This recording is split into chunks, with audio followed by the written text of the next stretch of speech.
Hoy quiero estar enfocándome un poco en una carta que escribió el apóstol Pablo a un pastor, a Tito, y voy a estar leyendo un pasaje bíblico que aparece en Tito capítulo 2, los versículos del 11 al 14. Vamos a estar leyendo 4 versículos.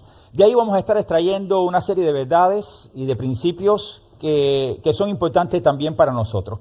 Quiero que sigan con la vista a partir del versículo 11 del capítulo 2, que dice de la siguiente manera: porque la gracia de Dios se ha manifestado para salvación a todos los hombres, enseñándonos que, renunciando a la impiedad y a los deseos mundanos, vivamos en este siglo sobria, justa y piadosamente, aguardando la esperanza bienaventurada y la manifestación gloriosa de nuestro gran Dios y Salvador Jesucristo, quien se dio a sí mismo por nosotros, para redimirnos de toda iniquidad y purificar para sí un pueblo propio, celoso de buenas obras.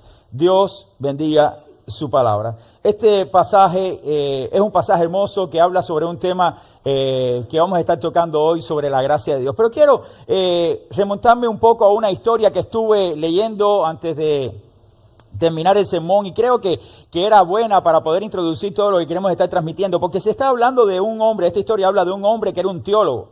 Un teólogo es un estudioso de la Biblia, una persona que ha profundizado en las verdades de la Escritura, que ha buscado allí todo lo que Dios muestra en su palabra para entonces darnos a nosotros un conocimiento sobre la interpretación de las enseñanzas que aparecen en la Biblia. Este hombre se llamaba Strong. Este es un teólogo contemporáneo que en una ocasión lo invitaron a una universidad. Y cuando lo invitaron a la universidad para hablarle a los estudiantes, ustedes saben que los estudiantes, cuando usted está pasando por ese tiempo, pensamos que las sabemos todas. Yo recuerdo que cuando yo era estudiante, que venía un profesor a dar una clase y estábamos nosotros y comenzaba a hablar un tema, uno siempre pensaba y dice: ay, ya esto me lo sé, esto lo conozco. Y no conocemos nada, no sabemos nada. Pensamos que sabemos mucho y al final no sabemos nada. Estamos simplemente en pañales. Necesitamos ser entrenados, discipulados, necesitamos ser enseñados. Pero este estudiante, delante de todo el auditorio, intentando causar una gran impresión delante de todos sus compañeros, le realizó una pregunta, le hizo una pregunta a aquel doctor en teología, y la pregunta fue con el propósito de mostrar de alguna manera que él conocía mucho a aquel estudiante y buscar la manera de ver cómo aquel doctor en teología podía fallar quizás en su respuesta. La pregunta fue sencilla, pero no era tan sencilla. Y dice así: ¿pudiera decirnos, en su criterio, cuál es la verdad teológica fundamental en la Biblia? Imagínense, todo un auditorio, todos los estudiantes, y aquel muchacho se pone en pie y le dice: ¿pudiera decirnos usted, doctor, cuál es la verdad fundamental que nos habla la Biblia, hablando teológicamente? El doctor Strong lo miró y miró todo aquel auditorio y se sonrió. Y al sonreírse, aquel señor con un conocimiento vasto de las Escrituras y de haber estudiado muchos años, le dijo: Cristo te ama, Cristo te ama, Cristo te ama. La Biblia lo dice así. Y todo el mundo quedó completamente en silencio. Increíble, hermanos. A una pregunta, buscando una gran profundidad en respuesta, se le da una respuesta tan sencilla para darnos a conocer que en realidad la Biblia es tan sencillo, su conocimiento, sus verdades, que cualquiera de nosotros puede comprenderla, interpretarla y puede llegar a profundizar en estas verdades sin ningún tipo de problema. Pero ¿qué pasa? Hoy muchos creyentes intentan impresionar a otros con su conocimiento sobre temas profundos de la Biblia, sin tener una comprensión clara de las enseñanzas básicas de la fe. ¿Y cuáles son esas enseñanzas básicas de la fe? Por ejemplo, lo mismo que le estaba diciendo este teólogo: el amor de Dios. El amor de Dios es una enseñanza tan básica, pero a su vez tan profunda, porque no entendemos muchas veces que el amor de Dios está por encima de lo que nosotros podemos pensar. Y que no es simplemente que Dios te ama. La magnitud del amor de Dios es grande, inimaginable. Pero nosotros simplemente decimos, Dios te ama, Cristo murió por ti. Pero todas esas palabras y todas esas frases, teológicamente hablando, tienen una implicación y una profundidad tremenda para cada uno de nosotros cuando en realidad la aplicamos a nuestra vida. Por eso, cuando hablamos de frases sencillas o de conocimiento sencillo acerca de enseñanzas de la Escritura, cuando vamos a la Biblia nos damos cuenta que cuando Pablo le escribía a Tito, le expresa una serie de verdades que se desprenden a partir de esta idea sencilla acerca de la gracia de Dios. ¿Qué cosa es la gracia de Dios? Y hemos escuchado tantas predicaciones acerca de la gracia de Dios, hemos escuchado tantas doctrinas y tantas enseñanzas que dividen hasta el mundo cristiano, porque algunos piensan que la gracia de Dios también hace una serie de cosas como divide a un grupo de otros, a un grupo de elegidos de otros que no son elegidos. Y cuando vamos a la Biblia nos damos cuenta que la gracia de Dios es tan profunda, pero a su vez tan sencilla de explicar, que todos nosotros podemos darnos cuenta de que muchas veces estamos en caminos equivocados, pero tenemos que volver a interiorizar lo que significa esta expresión. Por eso, cuando Pablo le escribía a Tito, expresa una serie de verdades que se desprenden de esta primera frase, la gracia de Dios. Y le hemos puesto por título Verdades en Cadena. Porque a partir de la gracia de Dios vamos a estar viendo otras verdades que vamos a estar interiorizando y que van a ser útiles para nuestro diario vivir, para nuestro andar como hijos de Dios. Hoy estaremos viendo tal como Pablo le expresa a Tito esta verdad. Y la primera verdad que Pablo le expresa a Tito es sobre este principio que aparece aquí en la pantalla. La gracia de Dios. ¿Qué cosa es la gracia de Dios? Vamos al pasaje bíblico en el capítulo 2 de la carta de Pablo a Tito y le dice en el versículo 11, porque la gracia de Dios se ha manifestado. ¿Qué cosa es la gracia de Dios? ¿Cuántas veces usted se ha preguntado sobre la gracia de Dios? Vamos a dar algunas definiciones sobre lo que entendemos que es la gracia de Dios. La primera es el favor eterno y totalmente gratuito de Dios, manifestando en el otorgamiento de bendiciones espirituales y eternas a las criaturas culpables e indignas. Escuchen. Es simplemente la bendición, el otorgamiento de bendiciones de parte de Dios para usted que no merece nada. Eso es gracia. Usted no merece la gracia. Y la gracia de Dios es otorgada a usted. Por su amor, por su misericordia. Usted no merece el amor de Dios. No importa que usted venga aquí. Usted no merece nada. Pero Dios le otorga su gracia.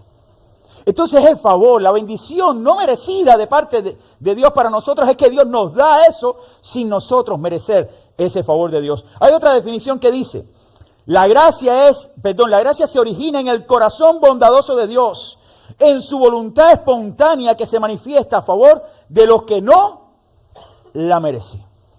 Entonces, ninguno de nosotros puede pensar que nosotros somos tan buenas personas que por esa razón Dios nos va a dar de su bondad y su gracia. Nos equivocamos porque hay otra definición que dice, la gracia no puede ser comprada por una criatura. Es decir, ese favor no merecido de Dios, usted no puede comprarlo con nada de lo que usted haga.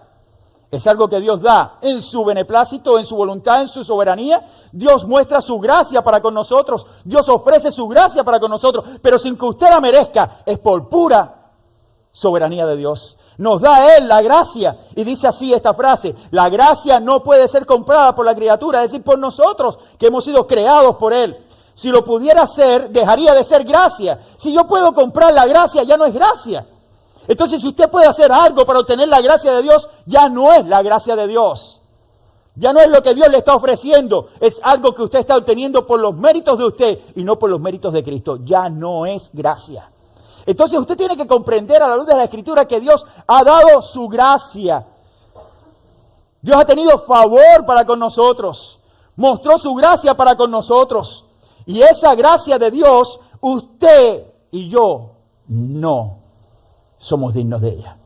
No somos dignos de la gracia de Dios. Y cuando dice así la Biblia, lo dice o quiere decir que el que recibe esta gracia, la gracia que Dios da, no tiene derecho alguno sobre esa gracia, ya que le llega por simple caridad de parte de Dios.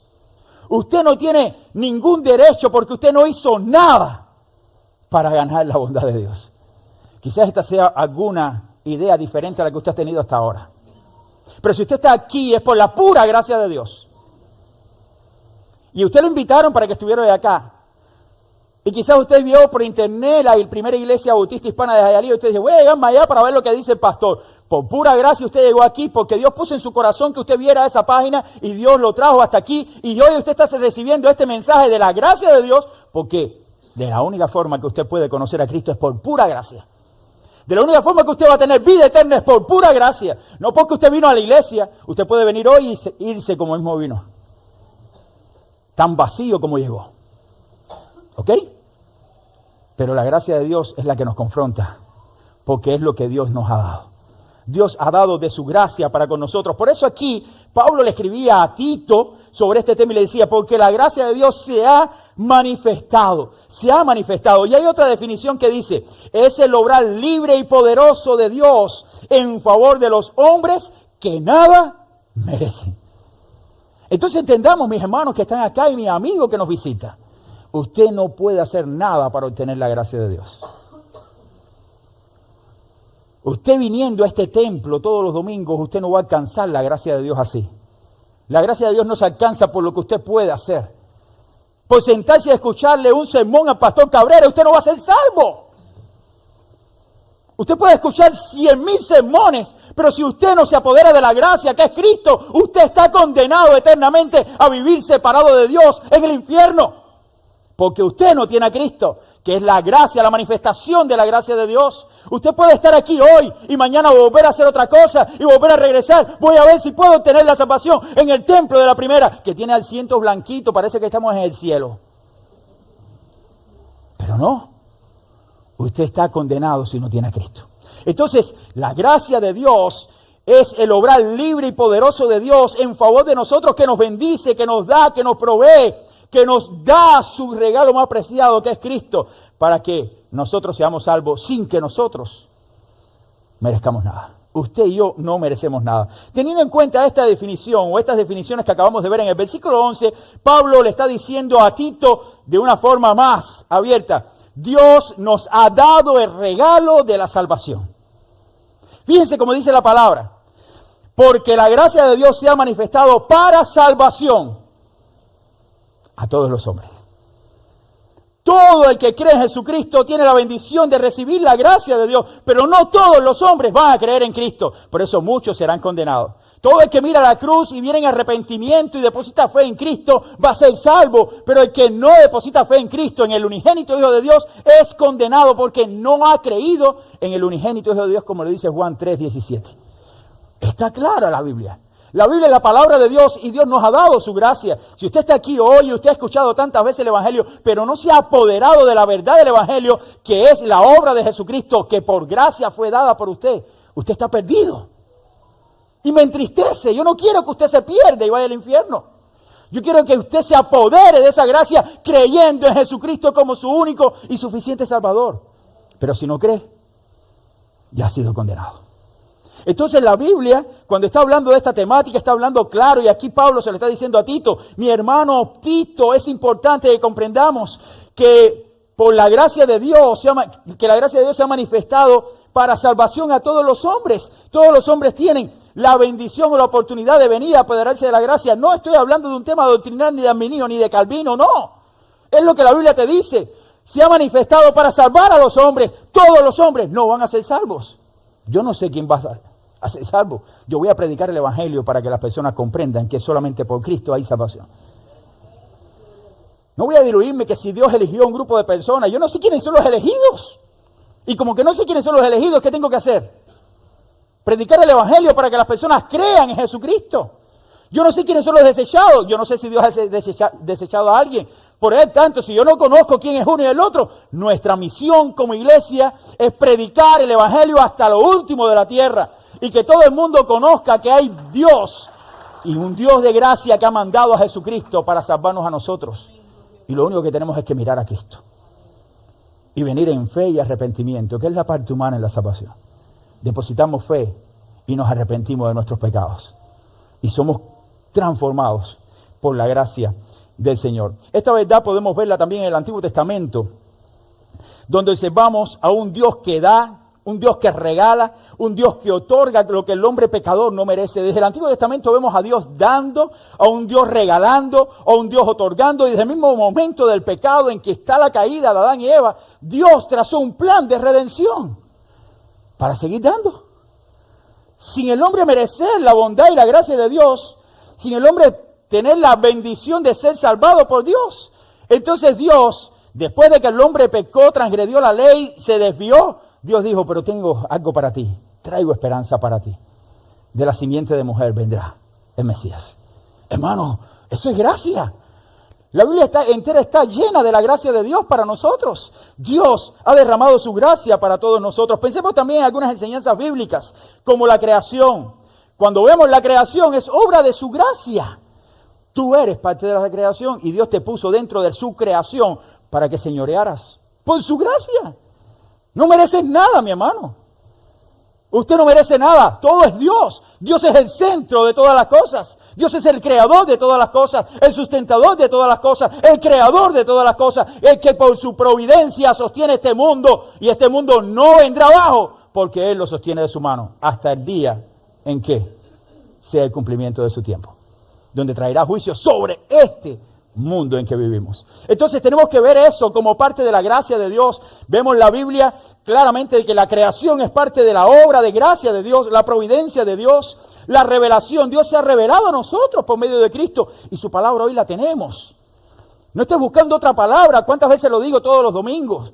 Todos los domingos siempre digo lo mismo. Esta es la palabra más segura, palabra profética. Esta palabra fue dada por su gracia, para que nosotros pudiéramos conocer a Cristo y pudiéramos ser salvos por medio de lo que Cristo hizo por nosotros, que es la obra de la gracia de Dios. Entonces, tenemos que entender a la luz de las Escrituras que su gracia abunda más allá de lo que nosotros pensamos. La gracia de Dios también se manifiesta por medio de su perdón. Dios nos ha perdonado. ¿Merece usted perdón de Dios? No lo merece. No, yo estoy haciendo lo posible para que Dios me perdone. Mira, por todo lo que usted haga, todo lo que usted haga, va a añadir que Dios vea su vida para ser perdonado. Es decir, Dios no va a ver su vida bien, aunque usted haga lo que haga, para que usted reciba el perdón. Usted tiene que creer en Cristo. Si usted no cree en Cristo, usted no va a ser perdonado. ¿Entiende eso? No son sus obras, no es lo que usted haga, es lo que Cristo hizo. Hoy tenemos un evangelio diferente, hermanos.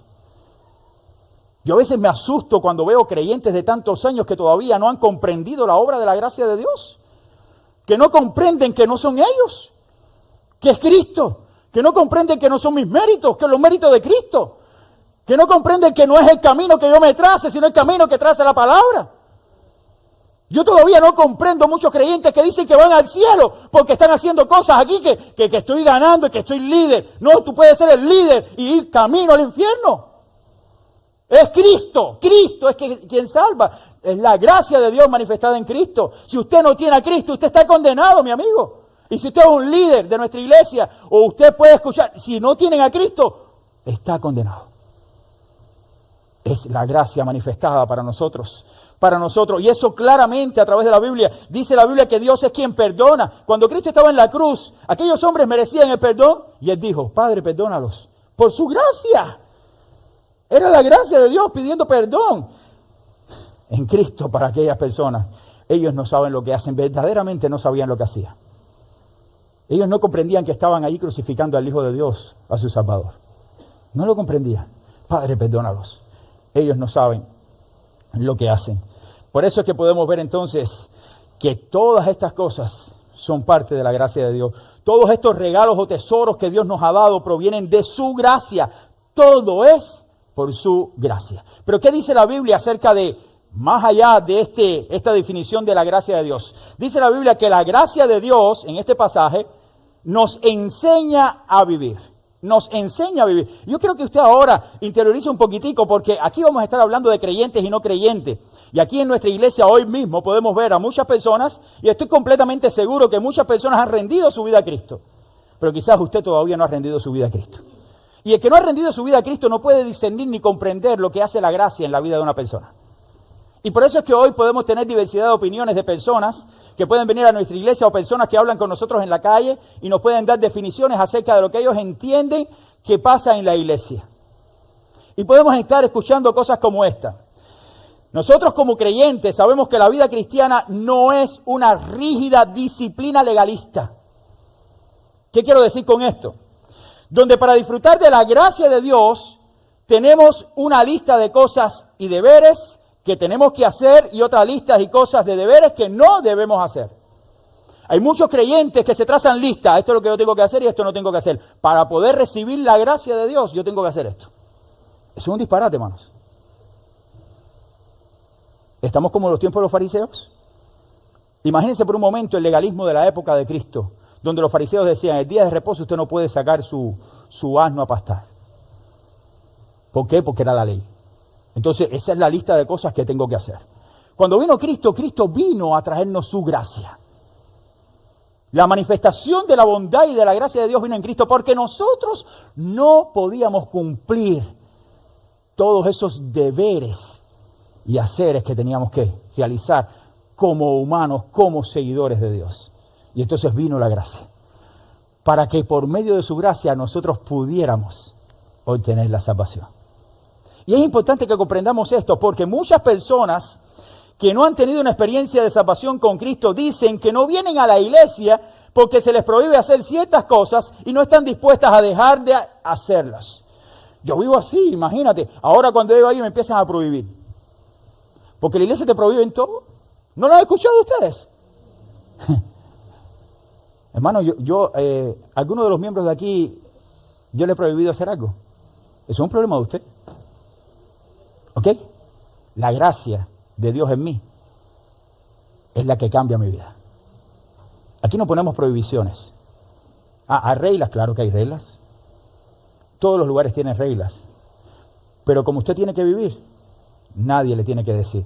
La Biblia te dice cómo debes vivir. Y la gracia de Dios es la que cambia y transforma y cambia nuestra perspectiva cuando recibimos a Jesucristo. Por eso es que muchas personas no vienen, porque piensan que le van a poner una lista de cosas que deben hacer o cosas que no deben hacer. De alguna manera, ven que los cristianos no estamos, nosotros los cristianos, cuando ellos nos ven, no estamos en borracheras, o no tenemos relaciones sexuales fuera o antes del matrimonio, o no tenemos una vida de casinos para ver si adivino, para ver si me saco ahí unos billetes, o no tenemos la costumbre de visitar lugares nocturnos porque sabemos que eso no le agrada a Dios. Entonces cuando esas personas que viven sin Cristo ven al cristiano que no hace estas cosas, dicen, ¿viste? Eso se lo prohíben. A mí no me prohíben nada, hermano. ¿Me explico? A mí no me prohíben nada. Esto es una cuestión de la gracia de Dios que me enseña a vivir. La gracia de Dios me enseña a vivir según el pasaje. Por eso es que cuando vemos todas estas cosas debemos saber que las cosas que no hacemos o que hacemos es porque hemos comprendido lo que es la gracia de Dios en nosotros. Solo el que recibe a Cristo, el que tiene a Cristo y recibe su gracia, sabe lo que tiene que hacer y lo que no tiene que hacer. Y lo que hacemos, lo hacemos por obediencia al amor que Dios ha manifestado para con nosotros. El hombre natural no puede comprender las cosas espirituales. No puede comprender por qué un cristiano deja de hacer ciertas cosas o no vive como ellos viven. Solamente lo llegan a comprender cuando ellos son tocados con la gracia de Dios y comienzan a vivir conforme a la vida que Dios quiere que ellos anden. Y hay una transformación, hay un cambio en cada uno de nosotros. El que ha recibido a Cristo solamente puede recibir esta bendición. Y solamente ese hombre que recibe a Cristo puede vivir de una manera diferente en el mundo actual. El que ha recibido a Cristo también ha sido beneficiado por algo que no merece. Y eso que no merece es la gracia de Dios. Nosotros no merecemos ni el amor ni la salvación de Dios. Cuando llegas a comprender por la gracia de Dios ese amor y ver la magnitud de su gracia manifestada en ti, es cuando usted llega a comprender lo que dice la Biblia en Juan 3:16. Porque de tal manera amó Dios al mundo. Ese tal manera tiene una idea teológica profundísima. Usted no puede imaginar esa tal manera sin tú merecerlo. Siendo un pecador, siendo un promiscuo, siendo un borracho, siendo un drogadicto, siendo un mujeriego, siendo un infiel. De tal manera te amó Dios que dio lo más preciado por ti. Eso es amor y gracia. Entienda, mi hermano, que solamente el que recibe la gracia puede comprender el valor de la gracia en él y en agradecimiento renuncia a su vieja vida. No porque la Biblia me dice que esto tienes que hacer y esto no. Hay mandamientos. Pero comprendes la magnitud del mandamiento cuando la gracia es una realidad. Si no, sigues viviendo como sigues, como estás. Sigues teniendo la doble vida. Vengo hoy, me senté en el templo con traje. Y después estoy acabando. Ahí no hay gracia más. No ha habido transformación. No hay conocimiento de verdad, de la verdad. Porque el conocimiento de la verdad es quien transforma, quien cambia. Y ese conocimiento de la verdad nos lleva a renunciar, como dice la Escritura. Y voy a ir al pasaje, quiero que usted vaya conmigo al pasaje, enseñándonos que renunciando a la impiedad y a los deseos mundanos, vivamos en este siglo sobria, justa y piadosamente. Pero esta verdad que aparece en el versículo 12 se mezcla con las verdades del versículo 11, cuando dice, por la gracia de Dios, porque la gracia de Dios se ha manifestado para salvación a todos los hombres. Y esa gracia nos enseña, enseñándonos. Esa gracia, manifestación de Dios en nuestra vida, dice, enseñándonos que renunciando a la impiedad, a los deseos mundanos, vivamos en este siglo sobria, justa y piadosamente. Entonces, por amor a Dios, por la gracia de Dios, renunciamos a la impiedad. ¿Qué cosa es la impiedad? Conducta de lejanía, rebeldía contra Dios, simplemente el deseo de ver a Dios lejos de nosotros, tener un deseo simplemente de indiferencia contra todo lo que se llame Dios. Mientras que estaba bajo la carne, que no estaba bajo su gracia, era indiferente a todo lo espiritual. Yo no quiero saber nada de la iglesia, nada de Cristo. Ahí hay leyes, ahí hay esto. Yo no quiero saber nada del Señor. Pero cuando tú vienes a Cristo y conoces a Cristo y su gracia te toca, comienzas tú a vivir una nueva vida. Renuncias. Y tú dices, Señor, tú me has amado tanto. Mira quién soy yo. Yo no merezco esto. Pero por tu gracia me ha cubierto, Señor. Tengo que renunciar a todas estas cosas. No voy a ser más rebelde contigo. Esa es la injusticia que cometemos nosotros mismos alejándonos de Dios. Ahora voy a acercarme a ti, Señor. No puedo vivir de esa manera. Y más allá, dice la Biblia, renunciando a la impiedad y a los deseos mundanos. ¿Qué cosas son los deseos mundanos? Está hablando aquí de concupiscencia. La concupiscencia son los apetitos desordenados de los placeres que este mundo te ofrece. Cuando tú vienes a Cristo, el inconverso dice, esto me lo va a quitar la iglesia. No, la iglesia no te lo quita. Cuando tú llegas a comprender la gracia de Dios, porque Dios te ha transformado, tú dices, ¿cómo puedo yo hacer esto? Si alguien que yo no merecía su amor, ha dado su vida por mí. Me salvó, murió en la cruz, resucitó en un símbolo de victoria para que yo sepa que Él está vivo y puedo confiar en Él. ¿Cómo puedo yo defraudarle a Él? No puedo. Su gracia me ha salvado, me ha cubierto. Yo renuncio a esa vida, renuncio al pecado, renuncio a seguir viviendo de la forma en que vivía. Por eso el que está en Cristo, nueva criatura es. Las cosas viejas pasan y todas son hechas nuevas. Eso lo hace la gracia de Dios. No hay otra.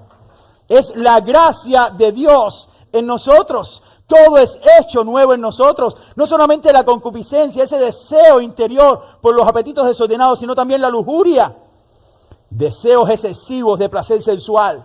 Y eso es lo que muchos quieren. No quieren renunciar. No quieren renunciar a vivir esa vida desordenada. Quiero seguir viviendo así. La iglesia me lo va a quitar. No, la iglesia no te va a quitar nada. El día que usted conozca a Cristo, usted se dará cuenta que eso es la esclavitud más grande que un ser humano puede tener. Y usted es liberado por la gracia. Ya no soy esclavo del pecado.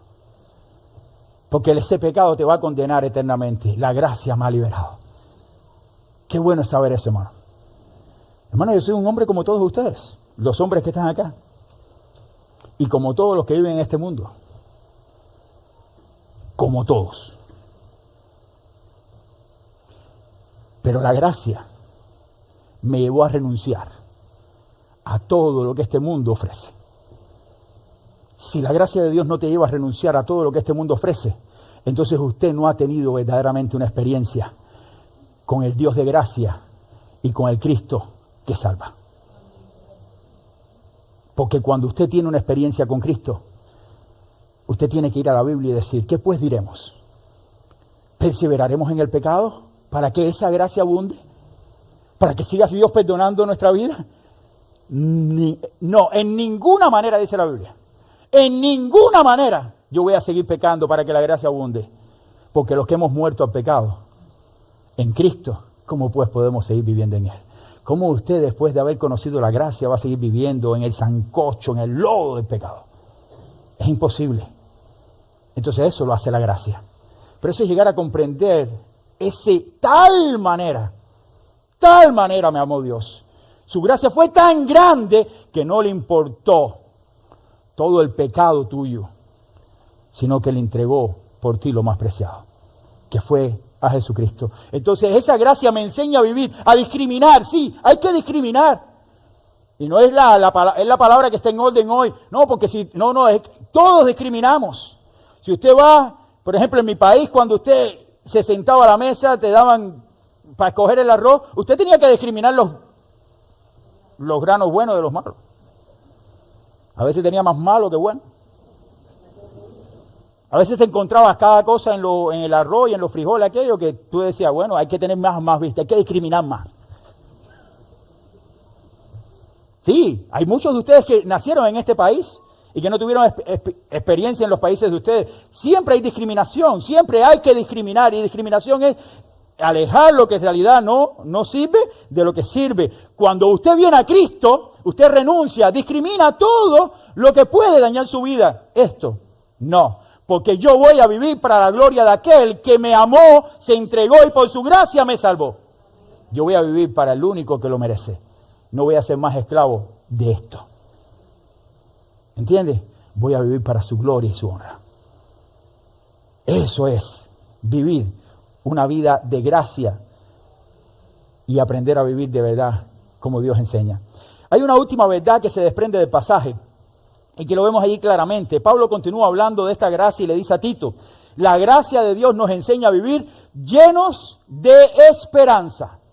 Llenos de esperanza. Usted va al pasaje, dice la Biblia, versículo 12 y 13 hasta el final. Dice, enseñándonos que renunciando a la impiedad y a los deseos mundanos vivamos en este siglo sobria, justa y piadosamente. Y ahora, versículo 13, aguardando la esperanza bienaventurada de la manifestación gloriosa de nuestro gran Dios y Salvador Jesucristo.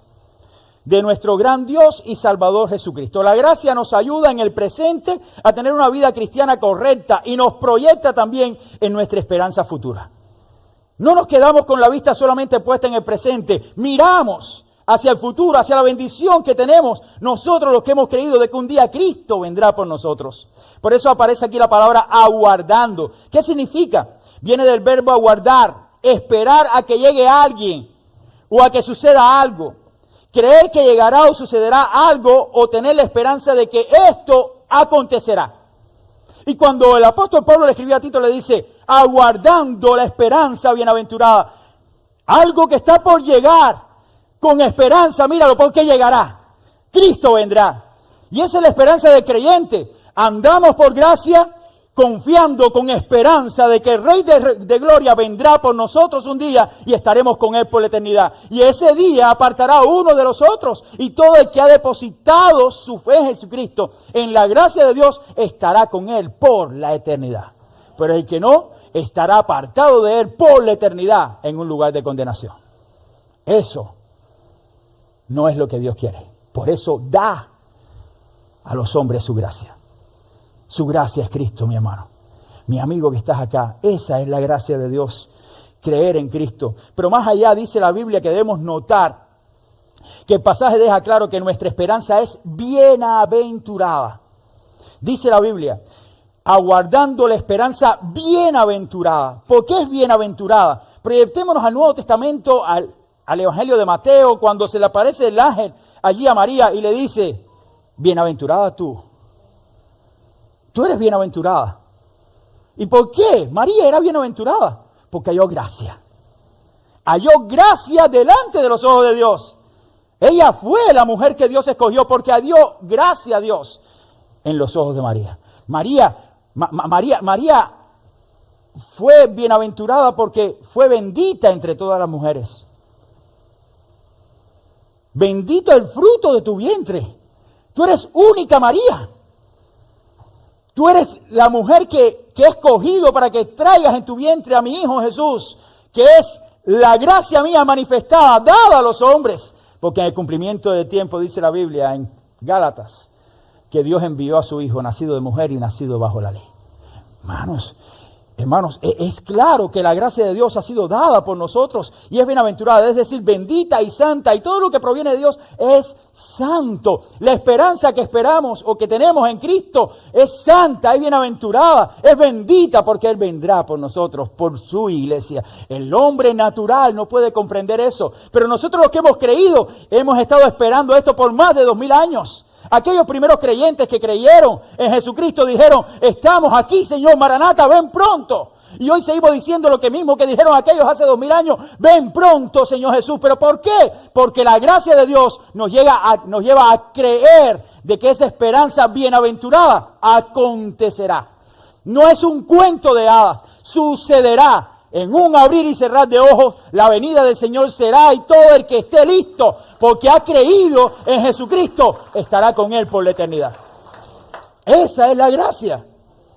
No hay otra manera de ver la gracia. La gracia de Dios nos enseña a vivir llenos de esperanza. Pudiéramos estar hablando de la gracia de Dios en muchos tópicos, pero es la gracia de Dios la que nos sostiene. Notemos también todas estas verdades a la luz de la Escritura. ¿Por qué? Porque esta esperanza está no en el evento, sino en el que viene en el evento, en nuestro Señor y Salvador Jesucristo.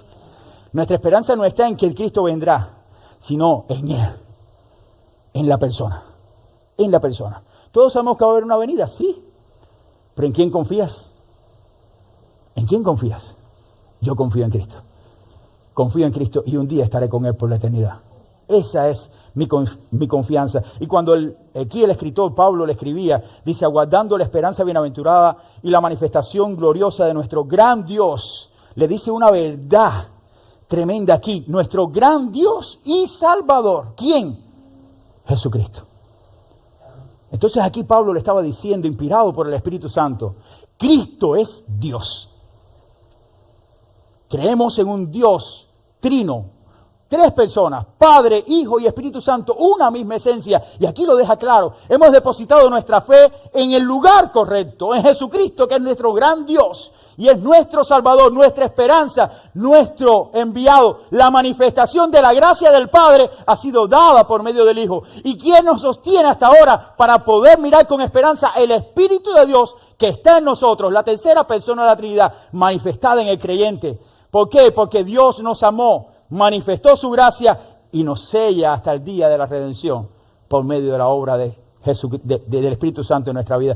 Qué hermoso es el Evangelio, hermanos. Eso es obra de su gracia. Es su gracia quien nos sostiene, quien nos muestra el camino. Pero más allá dice la Biblia que Cristo tiene los méritos suficientes, porque cuando vino a este mundo, la Biblia dice que se dio por nosotros. Aquí Pablo le escribe y le dice, ¿quién se dio? Nuestro gran Dios y Salvador Jesucristo se dio por nosotros, es decir, se ofreció voluntariamente. Su vida la ofreció por nosotros. El pasaje te continúa diciendo y dice, nos redimió de nuestros pecados.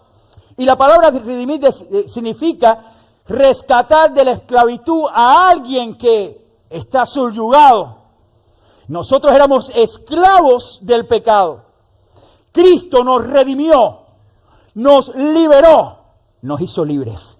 Es decir, para aquellos que piensan que nosotros tenemos pautas, mandamientos, cosas rígidas que tenemos que hacer y no hacer, yo tengo que decirles claramente a la luz de la Escritura que yo soy libre en Cristo. Tengo una libertad absoluta para vivir bajo su gracia y obedecer su palabra. Quien es esclavo es aquel que no tiene a Cristo. porque vive subyugado a lo que él piensa que es el camino correcto. Y su camino lo está llevando directamente al infierno. Hermanos, esto es palabra de Dios. Es lo que enseña acá. No es lo que yo quiero decirles, es lo que la Biblia dice. Nos redimió de nuestros pecados, nos sacó de la esclavitud mediante un precio, el precio de su propia vida por nosotros. Para poder liberarnos, Él nos dio $1,000 por uno de nosotros. Él dio su vida por todos nosotros. Por todos nosotros. Su redención fue tan grande que fue suficiente para todo aquel que cree. El que cree es salvo, pero el que no cree es condenado por no creer en el unigénito Hijo de Dios. Como dice Juan 3:17, que lo dije hace unos instantes atrás. Más que esto no podemos recibir de parte de Dios. Esa es la manifestación de su gracia. Y dice más adelante, purificó un pueblo para Él por medio de ese ofrecimiento. Se hizo un pueblo escogido. Yo sí creo que somos un pueblo escogido por Dios. Porque desde el momento en que somos sellados, somos escogidos por Cristo para redención eterna. Nadie nos sacará de la mano del Señor. Nadie. Ni tribulación, ni angustia, ni persecución, ni hambre, ni peligro, ni espada. Nada nos podrá separar del amor de Dios que es en Cristo. Y lo que Dios le dio y están en su mano, ¿quién podrá arrebatarla? Nadie que ha creído en Cristo y su gracia lo ha cubierto va a poder salirse de esta mano, sino que va a vivir para la gloria y honra de aquel que se dio por él, que lo redimió, que lo rescató, que lo salvó. Y ese es mi Señor. Yo no sé si usted está aquí hoy y usted no ha comprendido eso. Yo no voy a hacer un llamamiento amplio. Yo quiero ahora solamente que la iglesia incline sus cabezas, por favor. Y yo solamente te voy a hacer un llamado muy sencillo. Ni vamos a poner música, ni vamos a poner nada para apelar a tus sentimientos. No quiero apelar a tus sentimientos, quiero apelar a tu conocimiento y a tu decisión por Cristo. Dios lo dio todo por ti. Eso es gracia. Usted no merece nada. Nada, comprenda esto. No mereces nada. Nada del amor de Dios lo mereces. Sin embargo, Dios te amó y entregó a su Hijo Jesucristo para que muriera por tus pecados. Él murió por ti, mi amigo que estás aquí hoy. Murió por ti personalmente. Y dice la Biblia que si tú crees en Jesucristo, serás salvo. Para creer en Jesucristo tienes que depositar fe en el unigénito Hijo de Dios. Tienes que creer que Él vino a este mundo y murió en tu lugar en la cruz. ¿Comprende esto? Tienes que creer también de que Él resucitó de entre los muertos, de que Él vive hoy. Tienes que creerlo. Tienes que transferir toda tu confianza en Él y tienes que arrepentirte de tus pecados. Y entonces tú podrás experimentar la gracia de Dios. Yo te voy a hacer solamente este llamado. Si tú has comprendido hoy la magnitud de su amor, de su gracia, que fue manifestada en Cristo, que murió por ti, y hoy quieres tú creer en Jesucristo para salvación y apoderarte de su gracia, yo quiero orar en este momento por ti, pero quiero que tú levantes tu mano donde estás para orar por ti. ¿Hay alguna persona que quiere recibir a Jesucristo como su Salvador personal? Que Dios te bendiga, mi amigo. ¿Alguna otra persona? Yo quiero orar por usted. Dios te bendiga. Dios te bendiga, mi amigo. Yo no te voy a hacer muchos llamados. Esto es un problema tuyo con Dios. Pero te voy a hacer un llamado más. ¿Quieres recibir a Dios te bendiga? ¿Quieres recibir a Cristo como tu Salvador personal? Que Dios te bendiga. Su gracia te cubre, te salva. Dios te bendiga. Una vez más. ¿Quieres hacerlo levantando tu mano para orar por usted? No te voy a llamar al frente. No tengas miedo. Que Dios te bendiga, mi amigo. Dios te bendiga. ¿Alguien más? Que Dios te bendiga. Que Dios te bendiga. Allí donde estás, Dios te bendiga. ¿Alguien más? Inclinemos todas las cabezas y vamos a orar. Señor y Padre, mira los corazones de aquellos que han levantado sus manos. Sabemos que levantar la mano no da la salvación, pero es una muestra de que tú has hablado. La salvación es tuya, Señor. Toca el corazón para que ellos puedan depositar fe y arrepentimiento, Padre. En esta hora, Señor, en tus manos los estamos poniendo. Glorifícate en sus vidas. En el nombre de Jesús. Amén, Señor. Allí donde estás, por favor, sigue con los ojos cerrados. Todos los que levantaron sus manos, yo quiero que usted repita ahora esta oración a Dios conmigo. Si en realidad Dios ha tocado tu corazón y estás sintiendo la inquietud de que tú necesitas de Cristo y Dios lo está haciendo en este momento y quieres tomar esta decisión, haz esta oración conmigo. Si usted no levantó la mano, pero estás allí y Dios te ha inquietado en tu corazón, repita también conmigo esta oración a Dios. Vamos a orar. Señor y Padre Celestial, en esta hora estoy delante de ti. Tú conoces mi corazón. Conoces mis pecados. Señor, hoy pido perdón. Hoy creo que Jesucristo murió por mí. Hoy creo que Jesucristo es mi Salvador. Yo lo acepto hoy como Señor y Salvador de mi vida. Me arrepiento de mis pecados. Y te ruego, Dios, que hagas de mí la persona que tú quieres que sea. En el nombre de Cristo te lo pido humildemente. Amén y amén. Nos ponemos todos de pie y terminamos en oración, mis hermanos. Señor y Padre, gracias por este día y por la bendición y tu bondad. Gracias porque hoy podemos explicar y exponer tu palabra. Bendice a tu pueblo aquí presente, Señor. En tus manos estamos. Toda la gloria es tuya, Padre. En el nombre de Jesús te lo suplicamos todo y te damos la gloria a ti. Y tu iglesia dice, amén y amén. Que Dios les bendiga, mis hermanos. Gracias.